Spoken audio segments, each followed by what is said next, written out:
নক্ষত্র উত্তরাষাঢ়ার ক্ষেত্রে আমার কয়েকটি বিষয় বলার আছে। ফার্স্ট অফ অল, শত্রু কিন্তু পুরোপুরি পিছন ছাড়ছে না। এখনও কিছু এনিমিশিপ আছে, যারা প্রচুর পরিমাণে প্রবলেম ক্রিয়েট করছে, প্রচুর পরিমাণে ঝামেলা ক্রিয়েট করছে। সেই এনিমিশিপ থেকে বেরোনোর চেষ্টা করুন, বেরিয়ে যেতে পারবেন বলে মনে করছি। প্রবলেম আছে, সমাধান করাটাই জীবন। তো প্রবলেমগুলোকে সমাধান করতে হবে ধীরে ধীরে।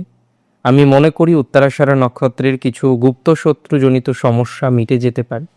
খুব কাছের মানুষজনদের থেকে শত্রুতা আছে, তো কাছের মানুষজন যারা শত্রুতা করছে তাদেরকে অ্যাভয়েড করুন। পলিটিক্সে কেরিয়ার আছে উত্তরাষাঢ়া নক্ষত্রে জাতক জাতিকারা যারা বিদেশ যেতে চাইছেন, বিদেশের লাভ বাড়বে।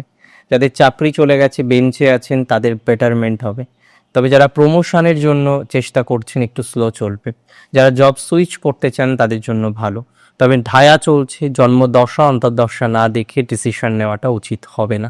উত্তরাষাঢ়া নক্ষত্রে জাতক জাতিকাদের কোনো আইনি জটিলতা থাকলে সেটার সমাধান হয়ে যাবে।